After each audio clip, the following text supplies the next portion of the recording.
সেই আল্লাহকে ফকির বলে এক ইহুদি সাইয়েদনা আবু বকরের সামনে গালি দিয়েছে।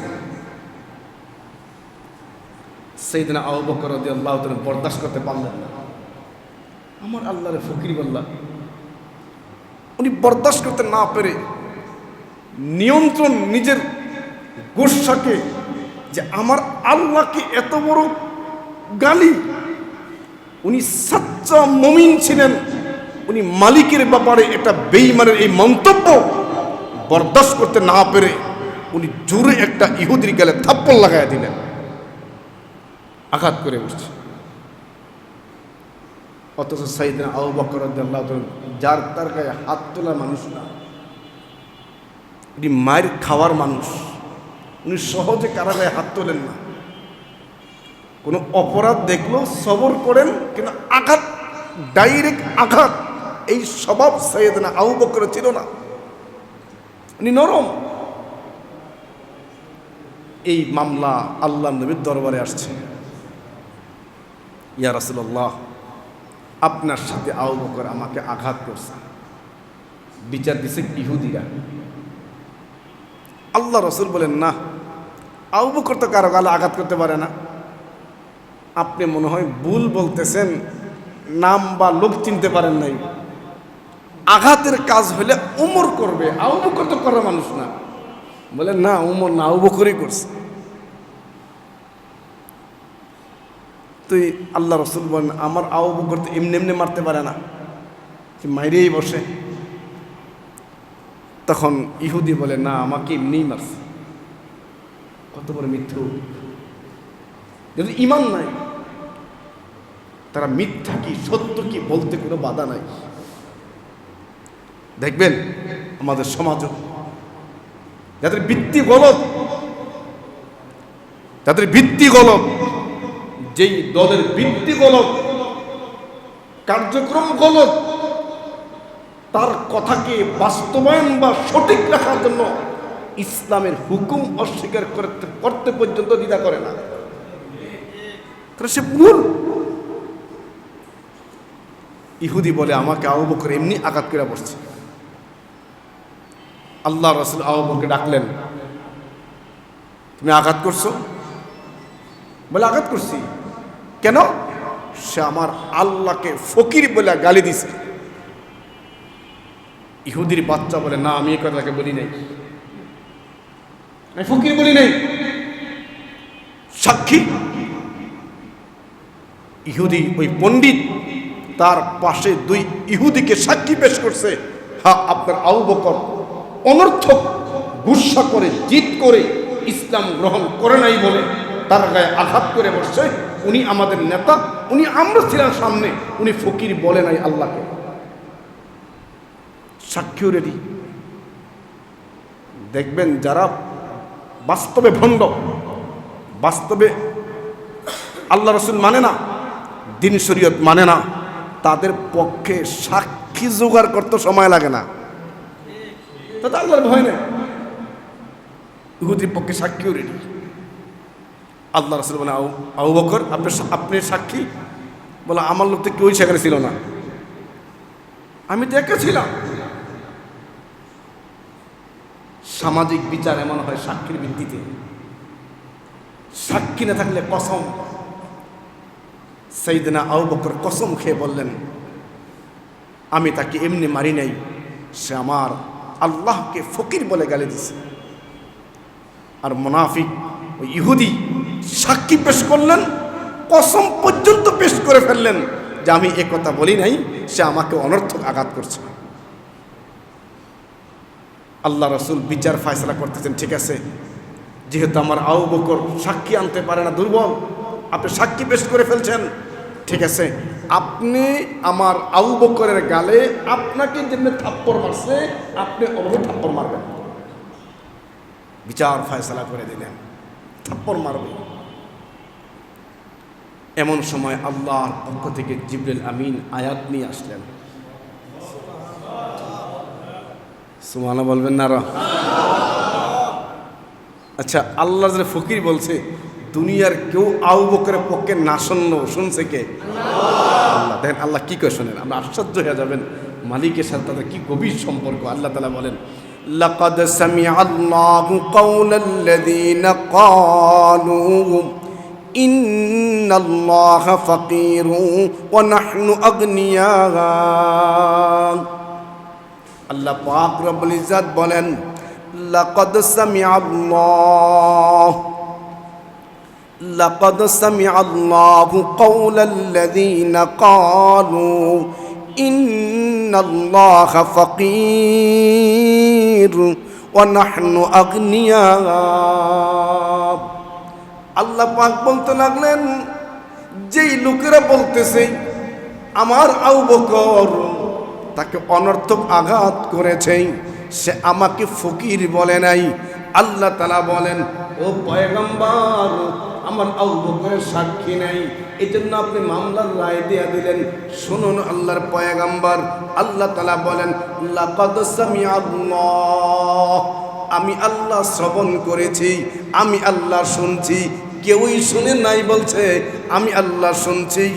কাওলাল্লাযীনা ক্বালু ইন্নাল্লাহা ফাকীর, তারা যে বলছে আমি আল্লাহ ফকির, আমি আল্লাহ ফকির, আমি আল্লাহ অসহায়, এই কথা যে তারা বলছে আর বলছে ওয়া নাহনু আগনিয়া, আমরা হলাম ধনী। মুসলমানের খোদা হলো ফকির। আল্লাহ পাক আয়াত নাযিল করে বলেন, পয়গম্বর আবু বকর যে এই কথার কারণে এই মুনাফিক ইহুদিটাকে আঘাত করে পড়ছে, এটা দুনিয়ার কেউ না শুনলো, আমি আল্লাহ সাক্ষী দিলাম, আমি যে ফকির এই কথা তারা বলছে, এই কথা আমি আল্লাহ স্বয়ং শুনতে পেয়েছি। তো আল্লাহ তাআলা বলেন, খোটা দিতে পারবা না,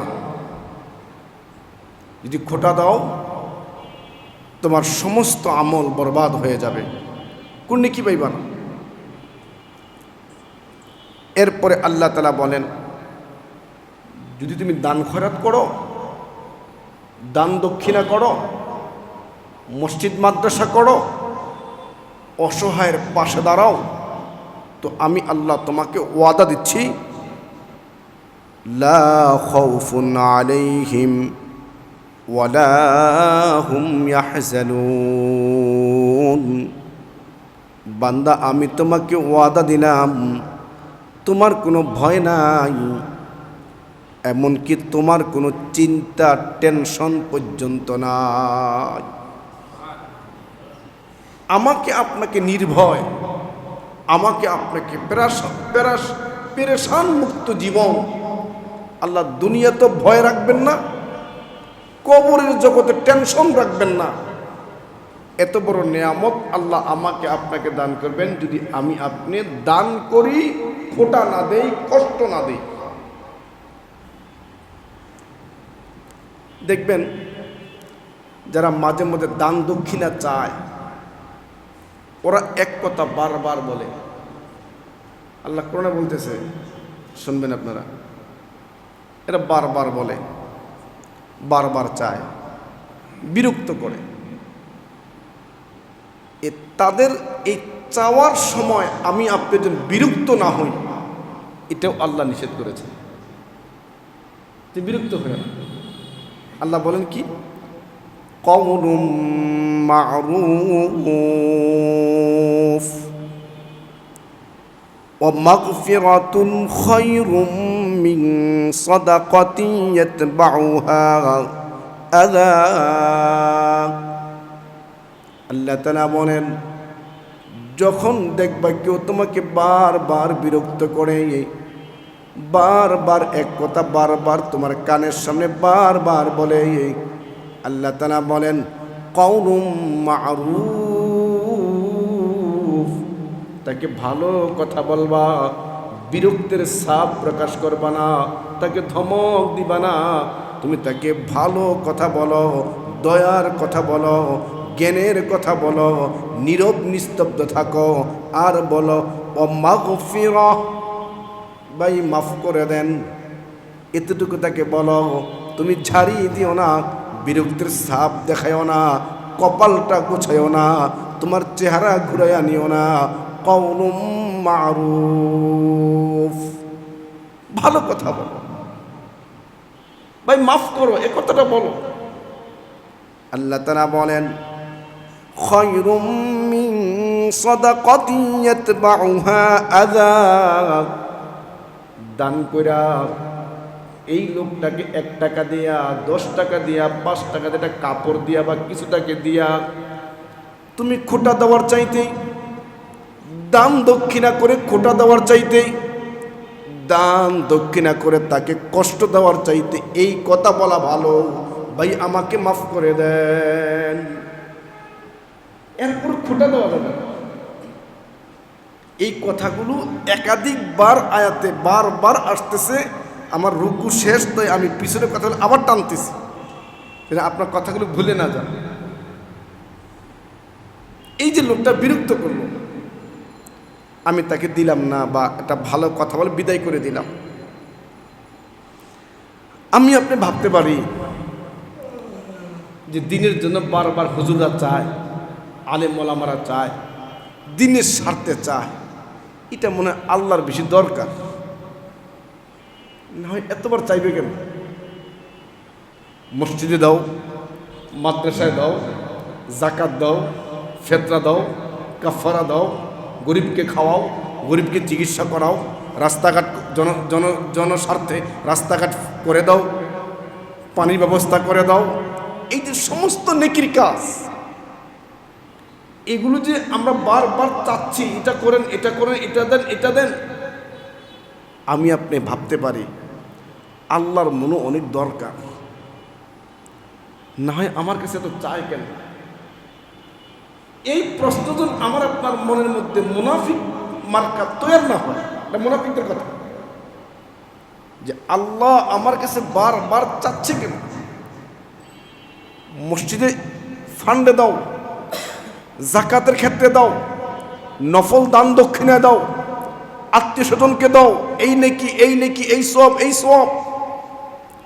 এই যে আমাকে আপনাকে বারবার উদ্বুদ্ধ করা হচ্ছে দিনের রাস্তায় আর্থিকভাবে আগায় আসো, তো আমি আপনি ভাবতে পারি আল্লাহর মনে অনেক দরকার। এই মুনাফিকের অন্তরে এই কথা সৃষ্টি হতে পারে, তো আল্লাহ তাআলা ছোট্ট একটা শব্দ বলে একথা রদ করে দিলেন। আল্লাহ বলেন ওয়াল্লাহু গনিয়্যুন হালিম, আমি আল্লাহ, আমি আল্লাহ, আমি আল্লাহ ধনী। বলেন না সুবহানাল্লাহ। আমি আল্লাহ ধনী, আমার কোনো প্রয়োজন নাই। তোমাদের টাকা, তোমাদের সম্পদের, তোমাদের যাকাত, তোমাদের ফিতরা, তোমাদের কুরবানি, আর ঠিক তত ইবাদত আমি তোমাদেরকে বিধান দিয়েছি, এগুলো একটাও বান্দা আমার জন্য না, তোমাদের জন্য। আমি আল্লাহ ধনী। তোমরা ভাবতে পারো যে আল্লাহ এগুলো বারবার চায় কেন? আল্লাহ কোরআনে আরেক জায়গাতে বলছেন লা ইয়ানালাল্লাহু লুহুমুহা ওয়ালা দিমাউহা ওয়ালাকিন ইয়ানালুহুত তাকওয়া মিনকুম। আল্লাহ তাআলা বলতেছেন, বান্দা তোমরা অর্থ ব্যয় করে কুরবানি দাও, 1 লাখ টাকা, 10 লাখ টাকা, 5 লাখ টাকা, 2 লাখ টাকা, একটা কুরবানি 60-70 হাজার টাকার কুরবানি। লা ইয়ানালাল্লাহু লুহুমুহা ওয়ালা দিমাউহা। আল্লাহ বলেন তোমাদের গোশত, তোমাদের রক্ত, এগুলো আমার কাছে কিছুই পৌঁছে না, আমার কাছে কিছুই পৌঁছে না। আমার কাছে পৌঁছে তোমার কলবে এই কুরবানির ব্যাপারে আস্থা কি আছে, এটা আমার কাছে পৌঁছে। তুমি কুরবানি কেন দাও, কিভাবে দাও, কেন দিচ্ছ, তোমার মনের কাইফিয়ত, তোমার মনের তাকওয়া, এটা আমি আল্লাহর কাছে বড় গ্রহণযোগ্য। কিন্তু তোমার রক্ত, তোমার মাংস, এগুলো আমার আল্লাহর কাছে কোনো গ্রহণযোগ্য নাই। তাহলে এই দান দক্ষিণা কি আল্লাহর লাভ না আমাদের লাভ? জোরে বলেন, আমাদের লাভ। কোরআন উন্নত সামনে গেলে, সামনের পাড়াগুলোতে গেলে আল্লাহ পাকের একটা বিধান আসবে। আল্লাহ পাক মাঝে মাঝে চাচ্ছেন যে তোমরা আমাকে ঋণ দাও, কর্জে হাসানা দাও। কর্জে হাসানা কারে কয়? কর্জে হাসানা বলা হয় আপনি একটা ব্যক্তিকে কিছু ঋণ দিলেন, এই ঋণ আপনাকে ফিরাইয়া দিবে, এই ঋণটা আপনাকে আবার ফিরাইয়া দিবে। সাথে কিছু যেটা আপনি তাকে উপকার করছেন নিজ উদ্যোগে দিল থেকে কিছু বাড়াইয়া দিতে পারে, কর্জে হাসানা আবার ফিরাইয়া দিবেন।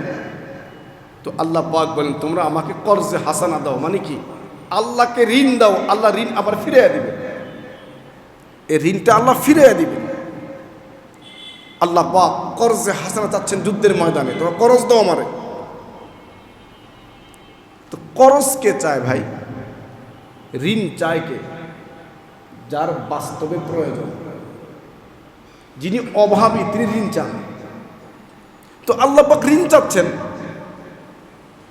মক্কার তৎকালীন সময়ের প্রত্যেকটা বেঈমান, প্রত্যেকটা মুনাফিক আল্লাহর ব্যাপারে এই কথা উত্থাপন করলো, মুসলমানদের আল্লাহ গরিব হয়ে গেছে, তাই তার অনুসারীদের কাছে আল্লাহ নিজে ঋণ চাচ্ছেন। বলেন নাউজুবিল্লাহ, ঋণ চাচ্ছেন।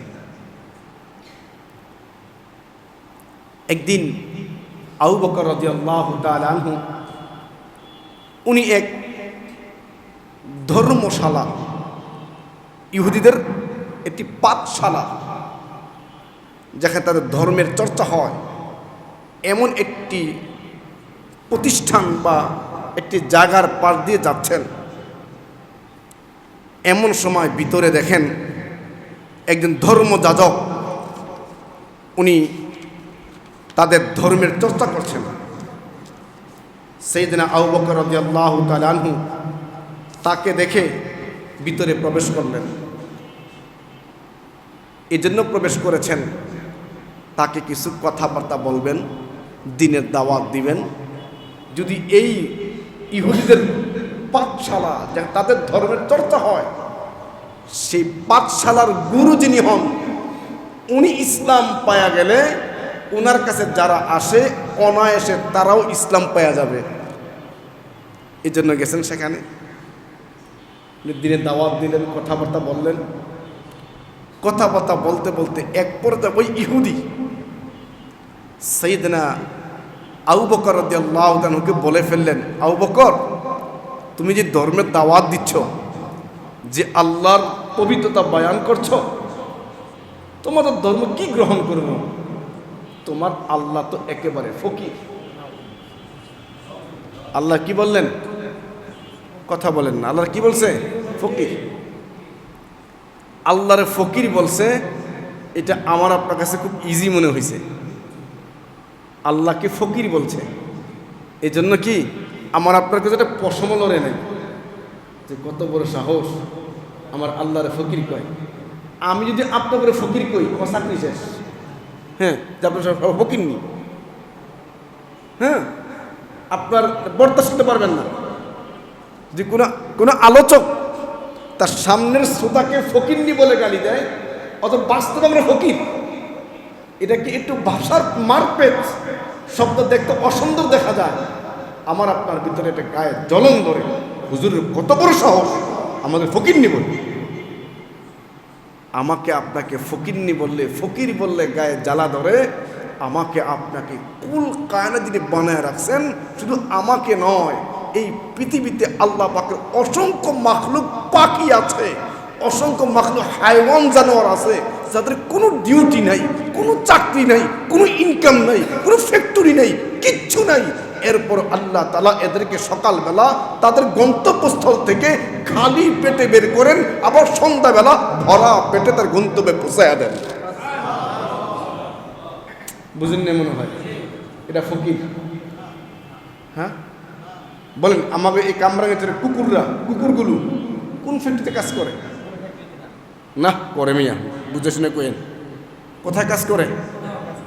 হ্যাঁ, আমাদের এবার সংসদে এই নতুন বাজেট হয়েছে, ওই বাজেটকে বরাদ্দ করছে যে এই বছর কুকুরদের এত টাকা বাজেট। তো বাজেটও করলো না, ফ্যাক্টরিতে কাজও করে না, কিচ্ছু করে না। তো এই হাজার হাজার লক্ষ লক্ষ কুকুর এই কামরাঙ্গি চড়ে, এরা খাই করতে গিয়ে। তো যদি আল্লাহ কোনো কাজ ছাড়া, চাকরি ছাড়া, ডিউটি ছাড়া এতগুলো কুকুরকে খাওয়াইতে পারেন, আর সারা দুনিয়ায় কি পরিমাণ কুকুর, সারা দুনিয়ায় কি পরিমাণ পাখপাখালি, সারা দুনিয়ার বন জঙ্গলে কি পরিমাণ বাঘ, কি পরিমাণ কুমির, কি পরিমাণ অসংখ্য হাইওয়ান জানোয়ার, যারা নিয়মিত প্রতিবেলা যাদের যে পরিমাণ খাদ্যের দরকার, আমার রব তৎক্ষণিক ওই সময় প্রত্যেকের পর্যাপ্ত খাদ্যের ব্যবস্থা করেন। আল্লাহ ফকিরি বলে কি? আল্লাহ ফকিরি বলে না ধনী? ধনী। আমার আপনাকে আল্লাহ খাওয়াচ্ছেন, সেই আল্লাহকে ফকির বলে এক ইহুদি সাইয়েদনা আবু বকরের সামনে গালি দিয়েছে। সাইয়েদনা আবু বকর রাদিয়াল্লাহু তাআলা বরদাস্ত করতে পারলেন না। আমার আল্লাহরে ফকির বললাম, উনি বরদাস্ত করতে না পেরে নিয়ন্ত্রণ নিজের গোসাকে, যে আমার আল্লাহকে এত বড় গালি, উনি সাচ্চা মুমিন ছিলেন, উনি মালিকের ব্যাপারে এটা বেঈমানের এই মন্তব্য বরদাস্ত করতে না পেরে উনি জোরে একটা ইহুদির গালে থাপ্পড় লাগাইয়া দিলেন, আঘাত করে বসছে। অথচ সাইয়েদনা আবু বকর রাদিয়াল্লাহু তাআলা, যার তার গায়ে হাত তোলা মানুষ না, উনি মায়ের খাওয়ার মানুষ, উনি সহজে কারা গায়ে হাত তোলেন না। কোনো অপরাধ দেখলেও সবর করেন, কিন্তু আঘাত, ডাইরেক্ট আঘাত, এই স্বভাব সাইয়েদনা আবু বকরের ছিল না। উনি নরম। এই মামলা আল্লাহ নবীর দরবারে আসছে, ইয়া রাসূলুল্লাহ, আপনার সাথে আবু বকর আমাকে আঘাত করছে, বিচার দিছে ইহুদিরা। আল্লাহ রসুল বলেন, না, আবু বকর তো কারো গালে আঘাত করতে পারে না। আপনি মনে হয় ভুল বলতেছেন, নাম বা লোক চিনতে পারেন নাই। আঘাতের কাজ হলে উমর করবে, আবু বকর তো করার মানুষ না। বলে না, উমর না, আবু বকরই করছে।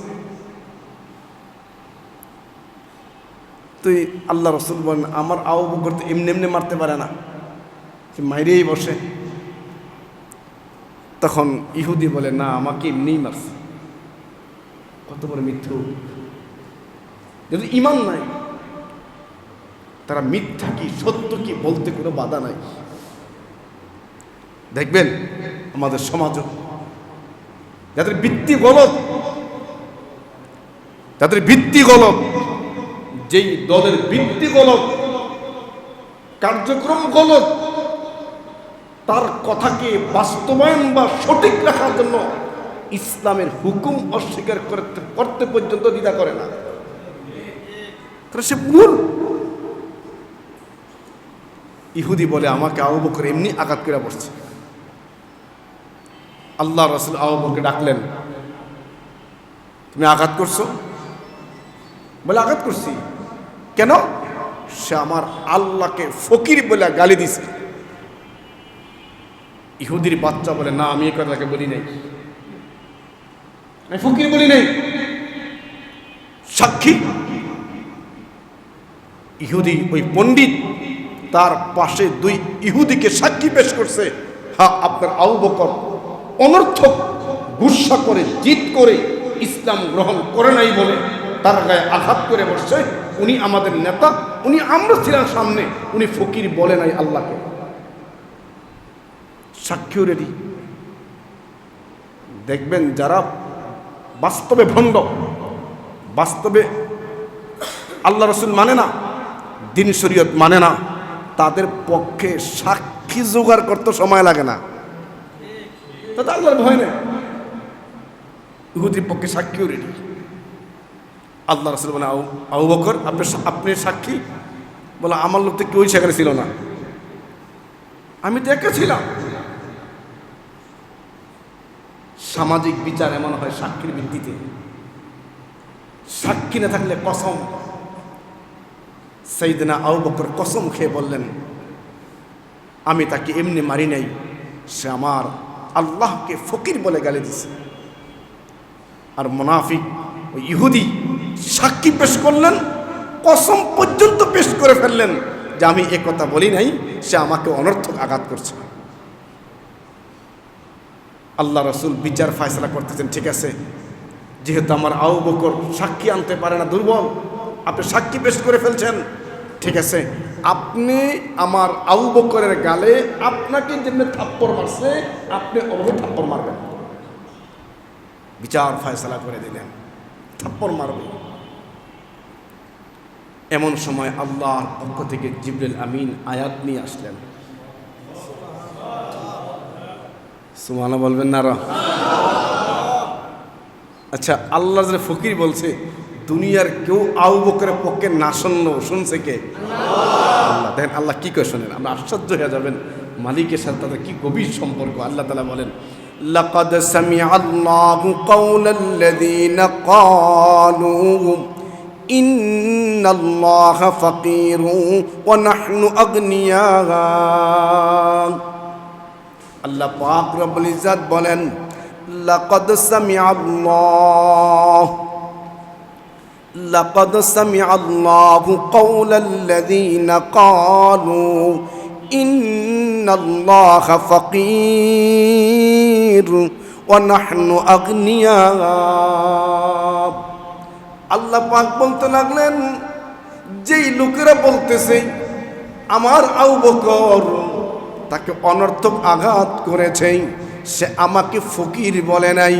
আল্লাহ তাআলা বলেন, ও পয়গম্বর, আমার আবু বকরের সাক্ষী নাই, এই জন্য আপনি মামলার রায় দিয়া দিলেন। শুনুন আল্লাহর পয়গম্বর, আল্লাহ তাআলা বলেন, লাকাদ সামিআ আল্লাহ, আমি আল্লাহ শ্রবণ করেছি, আমি আল্লাহ শুনছি। কেউই শুনে নাই বলছে, আমি আল্লাহ শুনছি। কাওলাল্লাযীনা ক্বালু ইন্নাল্লাহা ফাকীর, তারা যে বলছে আমি আল্লাহ ফকির, আমি আল্লাহ ফকির, আমি আল্লাহ অসহায়, এই কথা যে তারা বলছে আর বলছে ওয়া নাহনু আগনিয়া, আমরা হলাম ধনী। মুসলমানের খোদা হলো ফকির।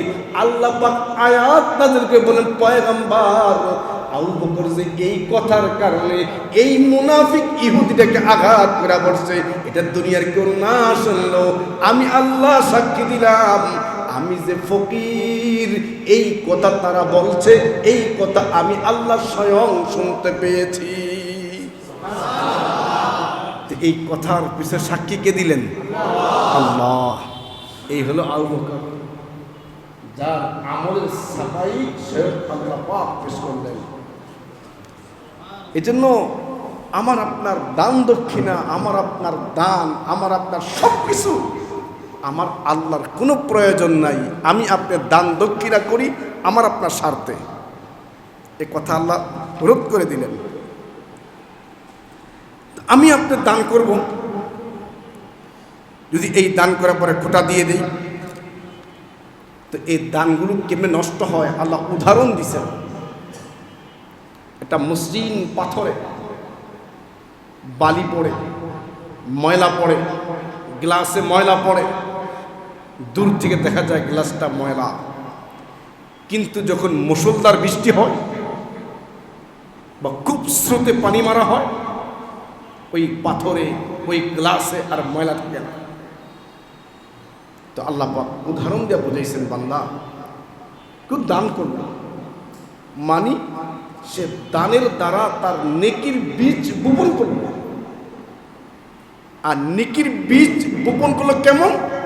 কেমন জানি এটা মসৃণ পাথরের উপরে বালি পড়ছে, ওই বালি জমতে জমতে মোটা হয়ে গেছে, ওই মসৃণ পাথরে জমা বালু, ওই বালুর মধ্যে সে বীজ বপন করলো।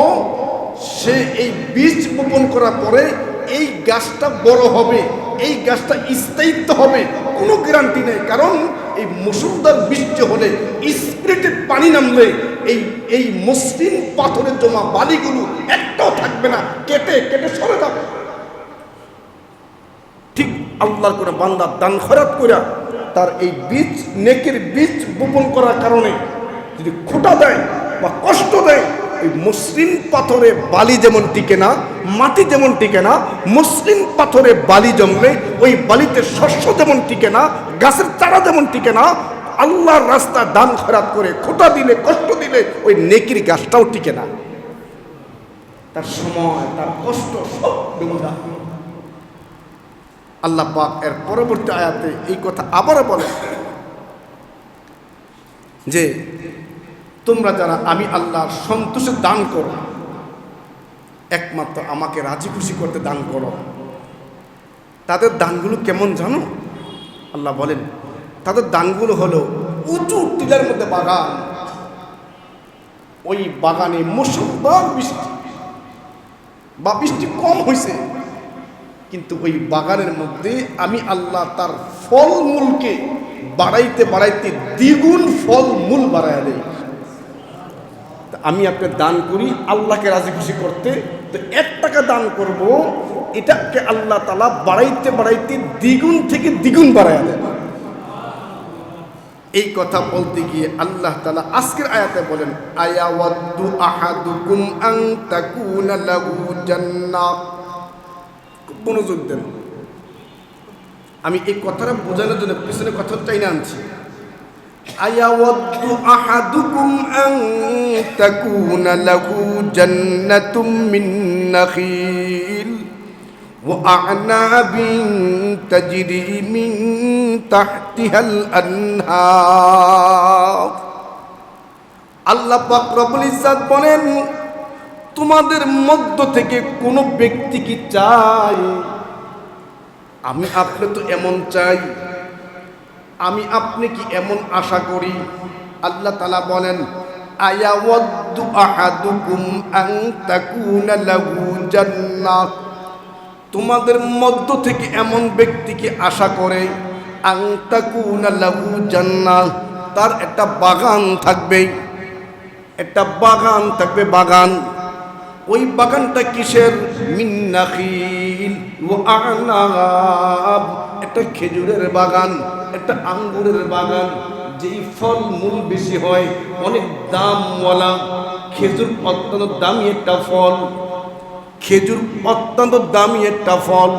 এমনকি এই পৃথিবীতে আল্লাহ তাআলা যত ফল মূল বানাইছেন, প্রত্যেকটা ফলের মধ্যে আল্লাহ তাআলা এক একটা নিয়ামত লুকায় রাখছেন, এক একটা ভিটামিন লুকায় রাখছেন। খেজুর এমন একটা ফল, এমন একটা খাদ্য, পৃথিবীর প্রত্যেকটা ফলের নির্যাস, প্রত্যেকটা ফলমূলের নির্যাস আল্লাহ তাআলা এক একটা খেজুরের মধ্যে আল্লাহ তাআলা লুকায় রাখছেন। খেজুর খুব ভিটামিনপূর্ণ, খেজুর অত্যন্ত ভিটামিনপূর্ণ একটা খাবার। সারাদিন রোজা রাখার পরে আমার আপনার সুগার অটোমেটিক লো হয়ে যায়। আপনার ডায়াবেটিস হোক বা না থাকুক, মানুষ লম্বা সময় ধরে পাকস্থলীতে খাবার না পচলে তার শরীরের মধ্যে সুগার অটোমেটিক লো হয়ে যায়। এই লো হওয়া প্রেশার, লো হওয়া ডায়াবেটিস, হঠাৎ পানি, হঠাৎ খাবার পড়লে এটা মারাত্মক এফেক্ট করতে পারে। এজন্য নবীর সুন্নাহ, নবীর আদর্শ হলো সম্ভব হলে তুমি সারাদিন রোজা রাখার পরে এই খালি পেটের মধ্যে প্রথমে খেজুর দাও। খেজুর কি হবে? সারাদিন যে দুর্বলতা ছিল, যতগুলো তোমার ডাউন হয়েছে, এই খেজুরটা এত ভিটামিন পূর্ণ, তোমার ডাউনটা সবল হয়ে যাবে। এজন্য ইফতারিতে সবার আগে খেজুর খেতে হয়, জরুরি। কেউ না খাইতে বলে রোজা নষ্ট হবে তা না, কিন্তু রসুল বলতে খাইলে উপকার আছে। খেজুরের বাগান, আল্লাহ বলেন তোমাদের মধ্যে তো কেউ কি চায়, আশাবাদী এরকম, তার একটা খেজুরের বাগান থাকবে, তার একটা আঙ্গুরের বাগান থাকবে। বলে আল্লাহ যে ফলের নামগুলো বলে এগুলোকে দামি না বেদামি? হ্যাঁ, আল্লাহ পাক যে খেজুরের নাম বলতেছেন, তো বোঝা যায় আল্লাহ পাকের কাছে খেজুর বড় পছন্দনীয় না। এ কথা আনতেন না, আমাকে ধান চালের কথা কইতেন। তো ওই সময় খেজুরের উৎপাদন ছিল বেশি, যেন কোরআন নাজিল হচ্ছে, তো খেজুরের উৎপাদন হচ্ছে বেশি, খেজুরের কথা আছে। ওই সময় আঙ্গুরের চাষ হইতে বেশি, আঙ্গুরের কথা এখন চাষ হয়। আঙ্গুর ফলটা বলো দামি ফল। আল্লাহ রসুল দুনিয়াতেও জান্নাতে আঙ্গুরের ফল দেখছেন। আল্লাহর পয়গম্বর নামাজ পড়াচ্ছেন, নামাজ, সাহাবা ইকরামকে জামাতে নামাজ পড়াচ্ছেন। হঠাৎ আল্লাহ নামাজের মধ্যে হঠাৎ জামাত চলছে, এই মেহরাবে দাঁড়ানো নামাজ পড়াচ্ছেন, নামাজের মধ্যে আল্লাহ রাসূল এরকম খুব দ্রুত আগায় গেলেন, নামাজের মধ্যে দ্রুত আগায় গেলেন, কিছু একটা ধরতে চাইলেন। সাহাবায়ে কেরাম সামনে যারা ছিলেন সাথে এটা ফলো করছেন, রাসূল নামাজের মধ্যে দ্রুত আগায় গেছে, কিছু একটা ধরবার চাইছে, ধরতে পারে নাই। আবার কিছুক্ষণ পরে দেখলেন একই নামাজে রাসূল খুব দ্রুত পিছে পড়তে লাগলেন। নামাজের পর সাহাবায়ে কেরাম, ইয়া রাসূলুল্লাহ, আপনার কখনো এমন দেখি নাই, আজকে নামাজের সামনে হঠাৎ আগায় গেলেন যে? আল্লাহ সে বললেন, আমি যখন নামাজে দাঁড়াইলাম আল্লাহ তাআলা জান্নাতের পর্দা সরায় দিলেন, আমি দেখতেছি জান্নাতের আঙ্গুরের টুকরাগুলো ঝুলতেছে, আমি লোভ সামলাতে পারি, ধরতে গেছি। জান্নাত আঙ্গুর জান্নাতের ফল, ডালিম বেদানা। এই এক হজের সফরে আমাদের আলিম বলতেছিলেন যে বাচ্চাদেরকে ডালিম খাওয়াইলে অর্ধেক খাওয়াইবে না, পুরোটা খাওয়াইবে না। কেন? পুরা ডালিমের একটা নির্যাসের মধ্যে জান্নাতের ডালিম ফলের রস আছে। এগুলো জান্নাতি ফলের উদাহরণ, জান্নাতের যে খাবার হবে ওই খাবার তালিকা ডালিম, আঙ্গুর, বেদানা এসব আছে। এই জন্য পুরা ডালিম খেতে পারলে, যদি খেতে চান পুরোটা খাবেন। কম খাইলে যে গুনাহ হবে তা না, যে বরকত দিতে চান পুরোটা খাওয়া চাই, এটা বরকত আছে। যাই কথা বেড়ে যাচ্ছে, তো আল্লাহ তাআলা বলেন তোমাদের মধ্যে কেউ কি চায় এটা আঙ্গুরের বাগান হবে? আর এই খেজুর বাগানে পানির প্রয়োজন, আঙ্গুরের বাগানে পানির প্রয়োজন, ওই পানি যেন সবসময় চাহিদা মতো দিতে পারে। আল্লাহ তাআলা বলেন তাজরি মিন তাহতিহাল আনহার, ওই বাগানটার নিচ দিয়া আমি আল্লাহ নদী প্রবাহিত করে দিলাম। খুব খেয়াল করেন, আল্লাহ পাক বলেন তোমাদের মধ্যে কেউ কি চায় তার একটা বাগান হবে, আঙ্গুরের বাগান, খেজুরের বাগান, ওই বাগানটার চতুর্পাশে নিচ দিক দিয়া পানির ব্যবস্থা থাকবে, নদী থাকবে, যখন পানির প্রয়োজন পানি দিবে, যখন পানি দরকার পানি দিবে। আল্লাহ তাআলা বলেন লাহু ফিহা মিন কুল্লিস সামারাত, এই যে তার বাগান প্রচুর ফলমূল আঙ্গুরে ভরা, তার বাগানটা আঙ্গুরে ভরা, তার বাগানটা খেজুরে ভরা। আল্লাহ তাআলা বলেন ফিহা মিন কুল্লিস সামারাত, ওই বাগানটায় প্রচুর ফলমূল।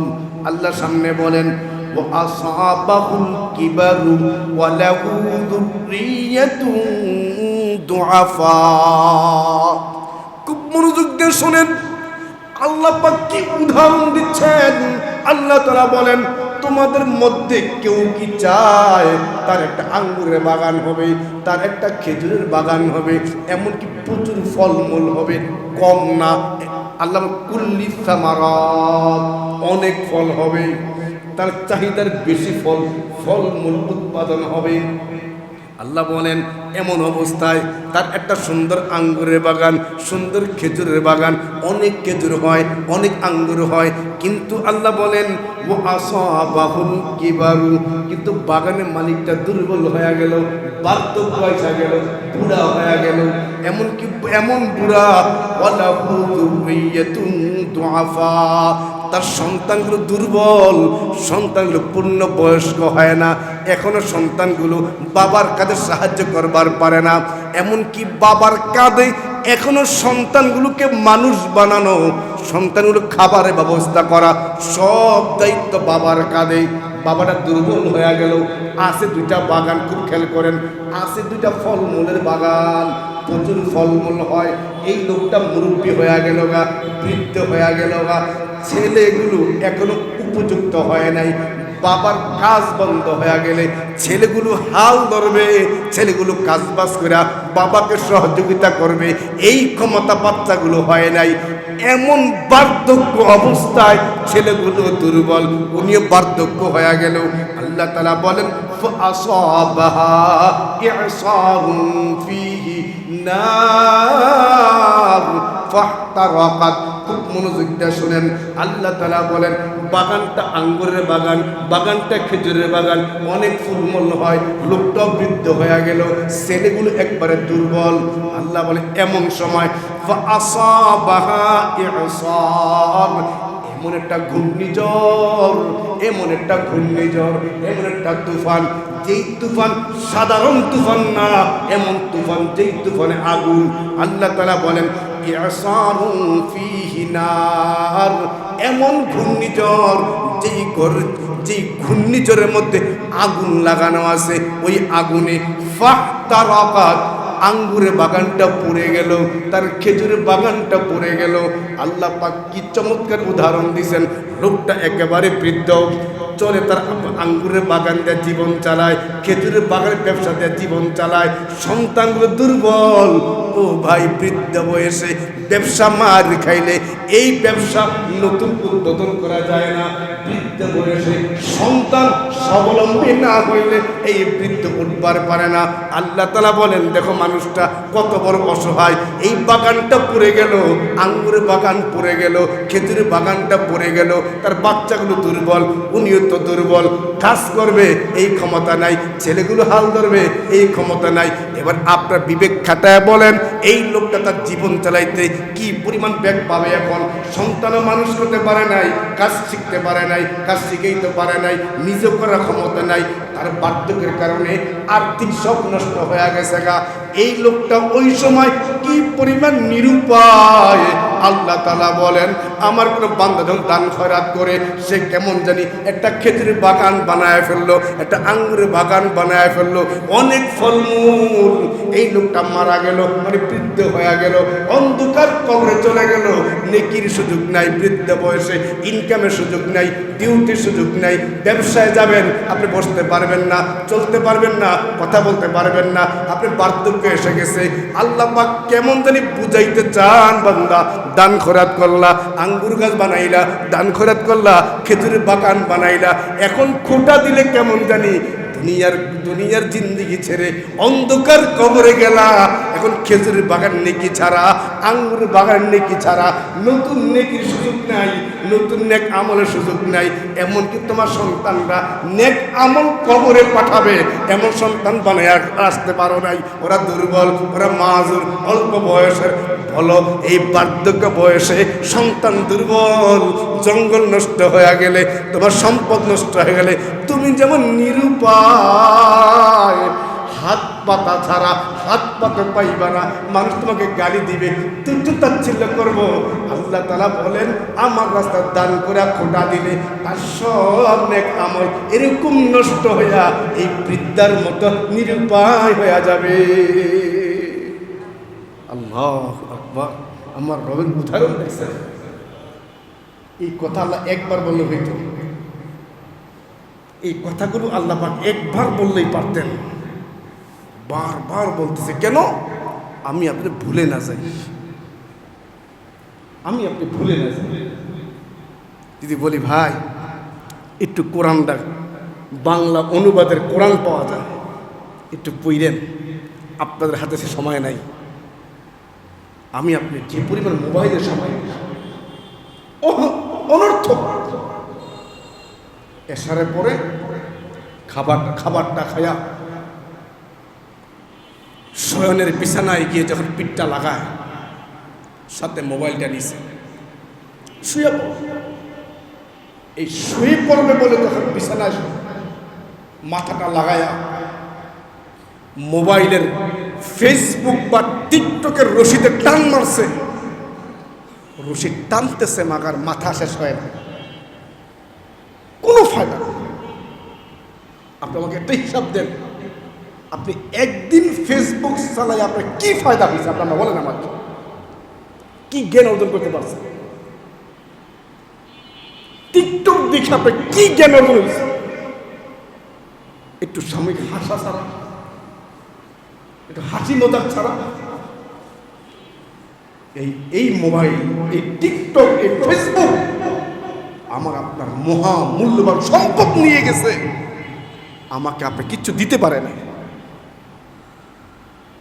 যদি বলতাম এই কথাগুলো শোনেন, একটু অনুবাদ শোনেন, তাফসীর শোনেন, দেখেন আমার রব কি পরিমাণ প্রয়োজনীয় কথা আমার আপনার জন্য আল্লাহ নাজিল করে রাখছে। আমি এগুলো না শুনলে আমল করবো কি? আমি জানলেই না আমার ভিতরে পরিবর্তন আসবে, আমি আমলটা করতে হবে। এই জন্য ভাইও দান দক্ষিণার মধ্যে ইবাদতটা আমরা করি, যে খোটা দিই, কষ্ট দিই, এটা নষ্ট কেমনে হয় এটা আল্লাহ তাআলা একাধিক উদাহরণ দিয়া দিয়া আল্লাহ আমার আপনারে বুঝাইছে। আল্লাহ পাক সামনে গিয়ে বলেন, কাযালিকা ইউবাইয়িনুল্লাহু লাকুমুল আয়াত লাআল্লাকুম তাতাফাক্কারুন। দেখেন আল্লাহ পাকের ভঙ্গিমা কত সুন্দর, বলার ঢং কেমন সুন্দর। আল্লাহ তাআলা বলেন কাযালিক, এরকম ভাবে বা অনুরূপ ভাবে, ইউবাইয়িনুল্লাহু লাকুমুল আয়াত, আল্লাহ তাআলা বলেন আমি আল্লাহ তোমাদের জন্য আমি নিদর্শনগুলো খুলে খুলে বয়ান করি। বলেন না সুবহানাল্লাহ। ও ভাই, এই দানের কথা আল্লাহ এক আয়াতে বলতে পারতেন, দান নষ্ট হয় আল্লাহ এক আয়াতে বলতে পারতেন। আল্লাহ তাআলা বলেন যারা বাস্তবে চিন্তা করে, বাস্তবে ফিকির করে, বাস্তবে জীবনটা সুন্দর বানাইতে চায়, আল্লাহ তাআলা বলেন এরকম চিন্তাশীল মানুষ যারা, তাদের জন্য আমি আল্লাহ আমার নিদর্শনগুলো, আমার আয়াতগুলো, আমার বিধিবিধানগুলো আমি আল্লাহ এরকম খুলে খুলে বয়ান করি। বলেন না সুবহানাল্লাহ। আল্লাহ বলেন খুলে খুলে বয়ান করি, খুলে খুলে বয়ান করি। এই জন্য আমার আপনার দান এগুলো কবুল হওয়ার জন্য কয়েকটা বিশেষ শর্ত আছে, যেই শর্ত না থাকলে আমার আপনার দান দুঃখে নষ্ট হয়ে যায়। এর মধ্যে প্রথম শর্ত হলো আমি যে যে দান করব ওই দানের এই সম্পদটা হালাল হতে হবে। সামনে আয়াত আসবে হালাল হতে হবে, হালাল। হারাম মাল দানে কোনো নেকি নেই। আবু দাউদ শরীফের হাদিস, হারাম মাল দানে কোনো নেকি নেই। দানের নিয়ত করলে গুনাহ হবে, হারাম মালে নেকি নেই। আমার আপনার নেকি পেতে হলে আমার আপনার ইনকাম সোর্স দান এই সম্পদ হালাল হতে হবে। 2 নম্বর, আমার আপনার এই দান কবুল হওয়ার জন্য 2 নম্বর শর্ত, আমার এই দানটা সুন্নাহ তরিকায় হতে হবে, আল্লাহ রাসূলের তরিকা মতো হতে হবে। আমার আবেগে আমি আমার পুরো সম্পদ দান করে দিলাম, ইসলাম এটা বরদাস্ত করবে না, গ্রহণ করবে না। আমার এই সম্পদের মধ্যে ছেলে সন্তান, আমার মেয়ে, আমার বিবি, আমার অন্যান্য আত্মীয় স্বজন, এদের হক আছে। এদের হক রেখে আমাকে ইসলাম যতটুকু দান করার অনুমতি দেয় অতটুকু দান করতে হবে। আমি এক চাটে সব দিয়ে দেব না, ইসলাম এটা বলে না। 3 নম্বর, আমার আপনার এই দান সহি খাতে সহি জায়গা ব্যয় করতে হবে। মসজিদ, মাদ্রাসা, জনগণের ব্যবহারের কাজে, নেকের কাজ, যেই কাজগুলো আল্লাহ পাক নবীর মাধ্যমে এগুলোকে নেকের কাজ বলছেন, সওয়াবের কাজ বলছেন, ওই ক্ষেত্রে আমার অর্থ ব্যয় করতে হবে, আমার সময় ব্যয় করতে হবে, আমার বুদ্ধি ব্যয় করতে হবে। খেলাধুলা, গান বাজনা, নৃত্য, ফাহিশা, গুনার কাজে আমার অর্থ ব্যয় করার কোনো অনুমতি নাই। এগুলো করলে দান হবে না, কি হবে? 4 নম্বর, আমি দান করে অনুগ্রহ প্রকাশ করা যাবে না। যাকে দিলাম তাকে কষ্ট দিলাম, প্রকাশ করলাম আমি তোমার এই করছি, আমি না তাকাইলে তুমি কোন দিন হারায় যেতে টাকা। দান করে অন্তত তাকে অনুগ্রহের কথা প্রকাশ করা যাবে না। 5 নম্বর, দান যিনি গ্রহণ করছেন এই লোককে কষ্ট দেওয়া যাবে না। আদা, আল্লাহ বলছে আদা, কষ্ট দেওয়া যাবে না। সর্বশেষ হলো 6 নম্বর, আমি আপনি যে দান করব এ দান হতে হবে একমাত্র আল্লাহ পাকে সন্তুষ্ট, আল্লাহ পাকে রাজি খুশি করা, নিয়তকে পরিশুদ্ধ করে একমাত্র আল্লাহকে রাজি খুশি করব, এই নিয়ত ছাড়া দান করে দান হবে না। আমার দান হতে হবে আল্লাহ পাকে সন্তুষ্টি, আর আল্লাহ পাকের রেজামন্দি, আল্লাহ পাকের খুশি, এটা ছাড়া অন্য কোনো মাকসাদ নিয়ে দান হবে না। আমার দান হবে আল্লাহকে রাজি খুশি করার জন্য। এই 5টা শর্ত পাওয়া গেলে আমার আর্থিক এই নেকি অর্জনের এই পদ্ধতি আল্লাহ পাক মূল্যায়ন করবে, না হয় সব বরবাদ হয়ে যাবে। আল্লাহ আমাকে আপনাকে সকলকে এই কথাগুলোর উপর বুঝার আমল করার তৌফিক দান করুক, আমিন।